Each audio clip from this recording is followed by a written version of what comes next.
and welcome to Medill Newsmakers. I'm Allie Burger.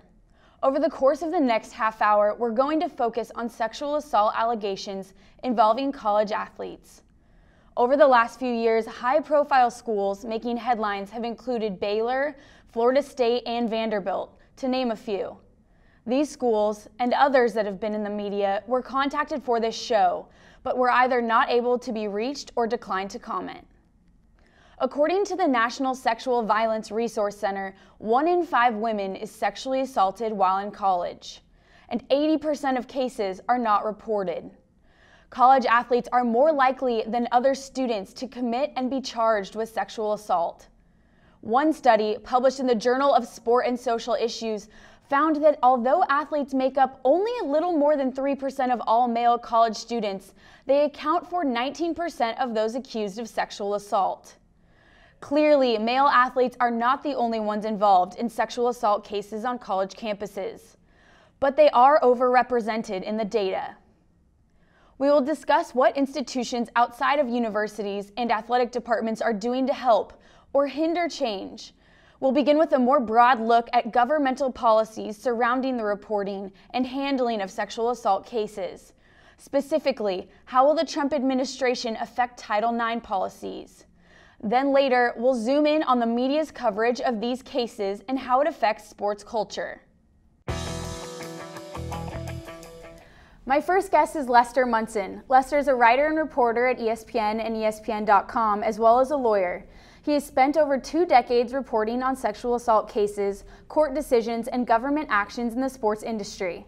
Lester, thank you for being here with me today. I'm happy to be here, Allie. Thank you. So let's rewind a little bit for the viewers to understand what the structure has been of recent. What was done under the Obama administration to change the reporting and handling of sexual assault cases on college campuses? In the year 2011, the Obama administration issued what is known as a Dear Colleague letter, 20 pages long, and in that letter, the administration set the standards that would apply to all colleges and universities that find themselves responding to allegations of sexual harassment or sexual assault. In the standards that were established in this letter, there were new procedures requiring the school to react, to record the reaction, and perhaps most importantly, to make a decision on what happened. And in that decision, there was a new legal standard of evidence. It's a bit obscure and a bit arcane, but it's very important that under the new regime of the Obama administration, somebody who makes an allegation, and if she can show it's true by a preponderance of the evidence, that's 50.1%, then the accused is convicted and the university must issue discipline, in many cases expulsion from school. So what could change now under the Trump administration? Under the Trump administration, it appears that consideration is being given to the idea of completely eliminating the standards set in the Dear Colleague letter.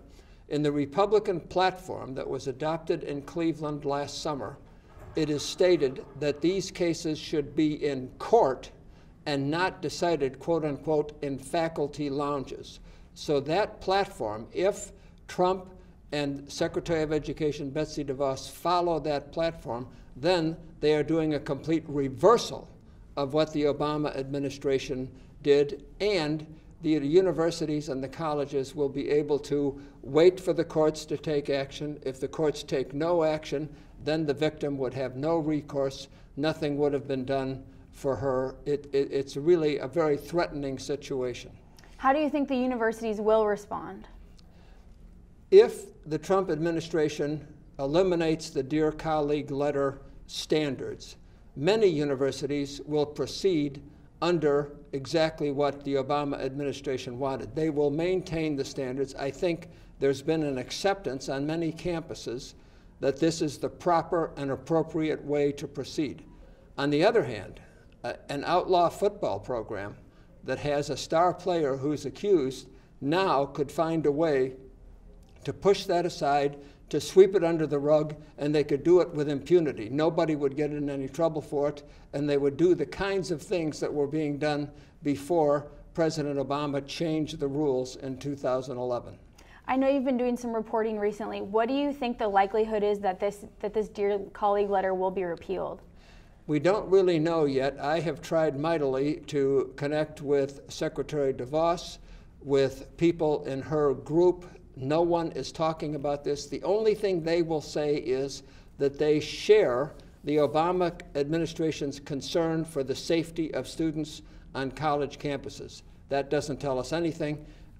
We have to wait until we find out whom she will appoint to the Office of Civil Rights. That will be the key person in this policy-making decision. What's the timeline on that, do you think? We have no timeline that we know. Everything in the Trump administration has been slow in terms of filling these jobs. There's an entire middle rank of government right now that has all vacancies in the offices. It's been very slow, probably because President Trump was so surprised that he won, he was not ready for some of these transition decisions. Okay, well, we will wait to find out. Lester, thank you so much for your time. I know you'll be back with us later to discuss the culture of sexual assault and how it relates to college athletics. Thank you. Thank you. For more details about how these policies affect athletics specifically, we turn to Jessica Luther. Luther is one of the leading journalists covering the intersection of sports and violence off the field, especially college football and sexual assault. Her book, Unsportsmanlike Conduct, College Football and the Politics of Rape, came out in September of 2016 and has received much attention in the sports media community. Jessica, what would you say are the biggest procedural differences in handling cases involving athletes specifically for these universities as opposed to other students? Yeah, well, there's not supposed to be any, right? So that's part of the issue that we have. You know, the stuff that I write about, especially with college football and sometimes basketball, we're talking about the big money programs at a lot of these places, both big money, but also the ones where a lot of reputation is tied in. Donors and alumni feel a particular affinity to these programs. Everyone is deeply invested in these players staying on the field, staying on the court, winning games, and that sort of becomes the overriding goal, right? So when a student athlete is accused of doing violence, harassment, stalking, any of these sorts of things, what happens is that that there's a turning away from it, right? Where we would expect and hope that they would be turned into Title IX office. There'd be an investigation just like there would with any student who's reported. There are ways that coaches look away, that athletic directors don't really pay attention. Sometimes you get like active cover-ups. If it's reported to the police, either the campus or to the local police, we have interactions from the athletic department with the cops. It's not always clear exactly what's going on there. Sometimes the athletic department demands that they have someone in the room when they go to talk to the athlete, either Title IX or the campus police or someone like that. You get these sort of interferences that you probably wouldn't get with a regular student because they don't sort of have a system built around them to keep them playing the sports that everyone cares deeply about. So what are, you brought up a lot of things there, what are the biggest flaws in the current system and how schools handle it? The biggest flaws.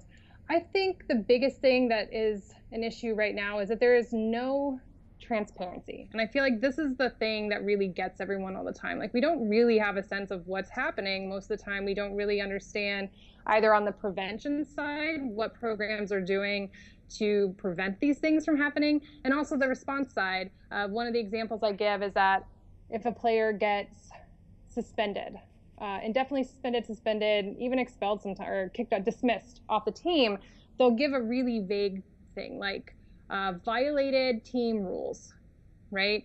And we don't get to know what that is until like 4 months later when someone comes forward and they say, well, that was actually tied to the fact that I reported this person for sexual violence. But it could also be, you know, grades. Maybe they failed a drug test, things that I don't think we need to know much about. But we don't, like, when the accusation is actually harming another student, no one's telling anyone about that. And so everything becomes these vague terms, and we don't understand any of it. And we don't understand what they're doing in response to it. And I think there's a lot of frustration, both, you know, we feel that from people in the media, but also specifically from students on these campuses that just want to understand what the processes are and who is getting preferential treatment. And, you know, I often think of the victims, the people who are reporting this, and how this must look to them. Jessica, thank you for your time. We will be bringing Jessica back later in the show to discuss these topics further. But first, how is the media's coverage of sexual assault affecting the culture of college athletics? Find out after the break. At Northwestern, we're Wildcats in every way.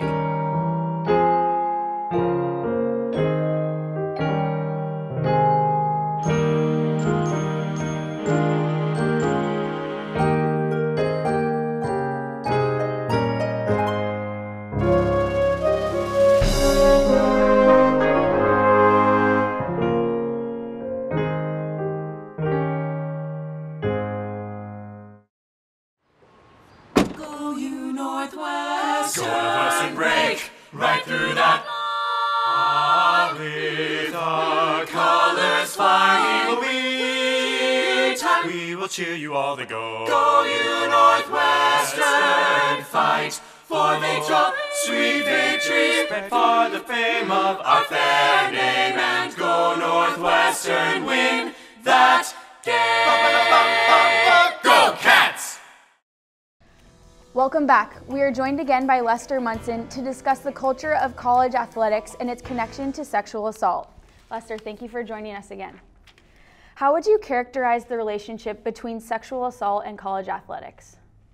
I think we have an interesting history here. For years, generations perhaps, under the way things were done for a very long time, when a player on a football team or a men's basketball team was in trouble, universities and colleges were able to cover that up. They were able to set it to one side so that a star player was not disciplined, was not suspended, was not expelled from school. The obvious outcome of that was women who were the victims of these assaults were not treated with respect. They were, in many cases, blamed for what happened, even though they had nothing to do with the responsibility for what happened. And this went on for quite a long time, probably because we in the media made a decision way back when not to report these things, not to really analyze them, and we let them just go by and concentrated on the games and the personalities of the players. So you mentioned that that used to be the standard. How has that changed over time? I think it has changed almost 180 degrees. Now, if a player is in trouble, if somebody calls 911, or if there's a discipline case on a campus, we in the media go right to it. There is absolutely no reluctance anymore to report on these stories. Every now and then, you see a situation where media have tried to help a football program by not reporting something. We saw that in the Baylor situation, but that is very rare. I've been doing this for 28 years. I know that in the first couple years when I came back into journalism, one of the first stories I did was a gang rape at Berkeley. We didn't hesitate to put that into the newspaper where I was then working. Nobody agonized over it. It was automatic, and I think that's the way it should be, and that's the way it is in most cases. So what impact has the media had on universities, athletic departments, coaching staffs, etc., as a result of more reporting on these issues? I think there's two things that have happened. Number one, athletic departments, and in particular football programs, have added to the staff that try to handle us in the media. They still want to manage the news. They still want to spin everything in favor of their team, so they have more people doing that. The second thing is we are doing a better job, a more aggressive job of reporting on this, so that it's almost impossible now for someone on some campus somewhere to cover something up so that we will not report it. Okay, Lester, thank you so much for being with us today. Thank you, Allie. For more on the intersection of media and college athletics in relation to sexual assault cases, we go back to Jessica Luther. Jessica, how has the coverage of sexual assault changed over the last few years?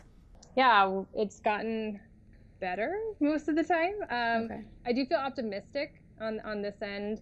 I think there are a lot of different voices within sports media. I critique sports media pretty hard for how they cover this. On some level, it feels a bit unfair. I'll even admit that. A lot of the people I'm critiquing are beat reporters. Their job is to understand how these guys interact with each other on the field, you know, who they are as people, how they how they come together as a team. When suddenly one of them is accused of a violent crime, suddenly they're supposed to be experts on this. They're supposed to be expert on Title IX and how it's supposed to work. They're pulling up police reports. They're trying to figure out, you know, how trauma affects victims' ability to retell a story. Like all these very complicated things as beat reporters, they shouldn't have a lot of knowledge of. But that doesn't mean we shouldn't be critiquing them, because it is very harmful for both the victims of the current case that you're talking about, or, you know, people who've already been harmed, future victims. Like when the media gets it wrong and they do victim blaming language, or they talk about these things in ways that are unkind to people who report this kind of violence, or are too centered on the athlete or the athletic performance, those things harm victims in these cases. And so we have to keep critiquing it. I will say sports media is such a strange space to be taking this up. You know, it's interesting that crime reporters are not the ones who take the ball when these things happen, pun intended. But it does seem to be getting better. I think sports media is recognizing its role in this. They understand the importance of the conversation, and that they often are the first ones to really come in contact with this topic when it comes up, because of the intense fandom in sport.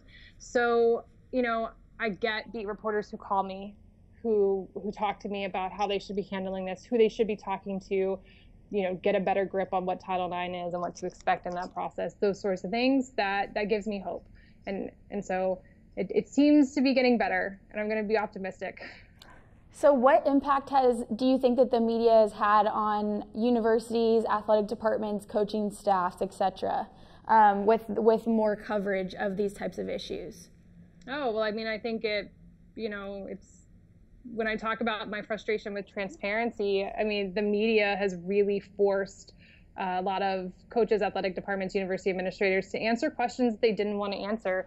You know, they tell the stories, they go around those people in order to tell the stories. You know, they gather the documents from the police, or often victims will come to them with all the documentation that they have, and they build these stories around them instead of going through them, and then they have to answer for it. And I think the more that happens, hopefully that will, like again, I'll just push on this, that create more transparency from the jump, so that they're not, you know, you don't have to do all this work around it. We'll understand more from their perspective on how these things work.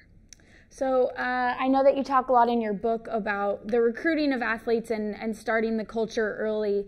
What are what things like that? What are the biggest actions that universities can take right now to change the culture as quickly as possible? Yeah, when I talk about recruitment, I'm really talking about the use of women as accessories in these programs. Mm-hmm. And recruitment is sort of the most obvious moment when that happens, when these guys, they're, you know, 17-year-old young men are offered up basically the implicit promise of access to women if they choose whatever school it is that they choose to go to. That's not the only reason they make their decisions. There's lots of things that schools offer that make them better than others. But this is one way that they do it. And I think it's a really unhealthy way to introduce a young man into a college atmosphere by saying, like, if you come here, you'll get access to women, often sex with women. This is part of the package of this place. That's just an unhealthy way to do this. I think cutting that out would be great. I don't think that would solve everything, but it would be really nice if that wasn't a part of how they recruited. It would just be nice in general if women were not accessories to these major programs. Are they in the locker room? What role do they play? Are they just a trainer? Is there only one of them in that space? Like, what kind of role model, what female role models are these guys getting? You know, it's so rare. Like, are there any women who coach? Do they see them in these leadership roles? It's, you know, there's only something like, you'd have to fact check this, 4 or 5 women ADs in the whole country at Division I programs. So where are the women role models for them? Who are they seeing in the locker room? Who, you know, like, I just think there could be a better, more robust, their idea of, like, who women are in relationship to the sport that they play, and this thing that's very, very important to them and their identity. I think, you know, hire more women, stop sexualizing them. Like these are two, like they're so basic when I say it out loud. But I do think that would help if we could figure out how to do that better. Jessica, thank you so much for your time today. I really appreciate it. Coming up, Professor Christy McCrae joins us to discuss how universities and athletic departments are handling the required changes in reporting sexual assault cases. Stay with us. At Northwestern, we're Wildcats in every way.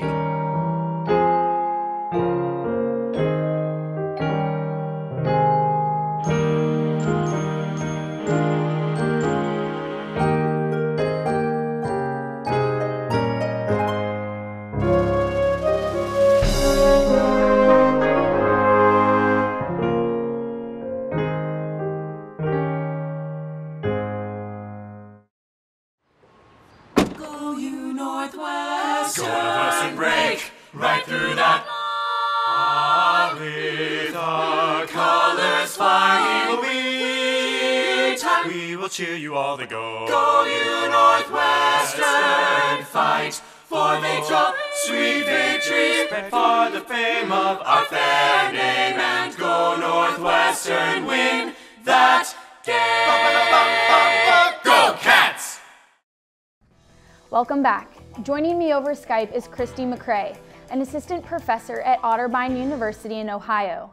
She has done extensive research on the handling of sexual assault cases involving college athletes at universities since the 2011 Dear Colleague letter. This letter, sent out under the Obama administration, requires universities receiving federal funding to adhere to certain sexual assault reporting guidelines. If universities do not comply, they are at risk to lose federal funding. In 2015, McCrae published a study titled Intercollegiate Athletes and Sexual Violence, a review of literature and recommendations for future study. Christy, welcome. Thank you for Skyping in. What did you discover in your research?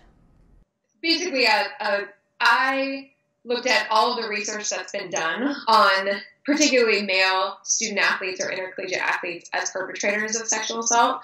And the big kind of like synopsis is that everybody found something different. And I think what is cited often is a study by Jeff Benedict and Todd Crossett, where we found that student athletes are a small percentage of college, the overall college population, but they tend to be a higher percentage of the perpetrators when they're reported either through campus police records or judicial records. And that study was done in the 1990s. And other research that's been done, most of it was done in the 90s. And so I think that's also problematic because a lot of stuff has changed in the last 20 years. But every study had a different methodology. So sometimes they surveyed victims. Sometimes they looked at records, like the police and campus records. Sometimes they did research on almost like hypotheticals, like, if you were in this situation, would you, right? Other times they looked at attitudes, like looking at sexually aggressive attitudes, but not actually surveying behaviors. And so I think it's really important because a lot of people, and I think especially in the media, we sometimes see like, oh, male student athletes are this like hyper-aggressive population. They do all these really bad things. And I certainly believe that there are some factors when we look at athletics that can contribute to a rape culture in an athletic department or on a particular team. But I don't think it's fair or safe to say that student athletes engage in these behaviors more often than non-athlete populations. Interesting. Okay, so why do you say that? Well, part of it is because we haven't done I know that Belinda had done some recent research, but other than that, nobody has conducted like academic research in this area in like 20 years. I mean, that's part of it. Like, we're looking at really old findings. The fact that, again, every study had a different methodology, I think makes it difficult to compare. And I mean, the other thing is a lot of times we see athletes on TV, right? I mean, Joe Schmo, who's a computer engineering major who lives in the dorm, isn't showing up on ESPN, right? And so I think that's part of it. I do think that there are factors around around athletics, particularly around this idea of hypermasculinity, that can lend itself to cultures where that would be more likely to happen. We also see hypermasculinity come up in very sex-segregated environments like the military, fraternities and sororities, right? Like having these very, this is what the women do and this is what the men do. But we also know that there are lots of athletic teams where this is not a problem. And so I think that's why I really hesitate as painting athletes. Like there's nothing about playing a sport that makes someone likely or more likely to commit sexual assault. I think it's the culture that we build around that team or around that sport that could enhance that, right? If we're not punishing, if we're not holding athletes accountable, if we engage in further kind of cultural cues where we degrade and objectify women, right? Things like that. What kind of further research do your findings recommend? I would love to see, well, unfortunately, I don't know if there's ever going to be like one definitive study because around whether or not male athletes perpetrate more. I think that's part of the issue is some people will turn to those studies in that paper and say like, look, this happens more. We need to focus on them more. And then there are other people who are like, well, that research is really old. We can ignore it. It's probably not true or it's not relevant anymore. And there's part of me that thinks we still need to do that just from the perspective of like silencing the critics. But at the same time, I think more work needs to be done on the prevention side. The CDC has some great recommendations for prevention, sexual assault prevention programming. And in some of the research that I've done that I'm working on trying to get published, we're trying to look at what is more effective when we're working with athletes because they are a different population. And especially when you look at athletes at big time, athletic schools, there is a difference between your star quarterback or your starting point guard and, a math major or whatever. And so the way that we educate them needs to be done differently. And I don't know that there's enough that really points to how we can super effectively prevent sexual assault in athletic contexts. What kind of recommendations would you give for how those kind of lessons should be taught in athletics? Yeah, I mean, the biggest one, and this is the biggest barrier to overcome with athletics and education, is it needs to be more than 1 hour once a semester, where you put all 500 of your athletes in a room, invite a speaker to come in, have us talk for an hour, and then send the athletes on their way and be like, okay, check box, like we did our sexual assault prevention education. You're not going to learn calculus in an hour. You're not going to learn all of your team's plays in an hour. Why would we expect that an hour is going to be any sort of effective prevention education? And so essentially treating it like a class. And so I'm hoping to run a pilot program at my university this fall where we meet once a week for an hour for 10 weeks. So it's not quite the full semester. And you're able to get in depth because doing sexual assault prevention, especially, when you're working with college students, they're 18, 19, 20 years old, you're undoing 2 decades of gender normativity, gender roles, like masculinity, all of these things that we have ingrained from what we see on TV and Twitter and, hear our friends say and listen to in music. And so a lot of that needs to be undone. And you can't undo all of that in an hour in a lecture hall with 500 other people. Christy, thank you so much for being with us. That's all the time we have today. Thank you for diving in with me on what is being done to change the culture in college sports. For Medill Newsmakers, I'm Allie Burger.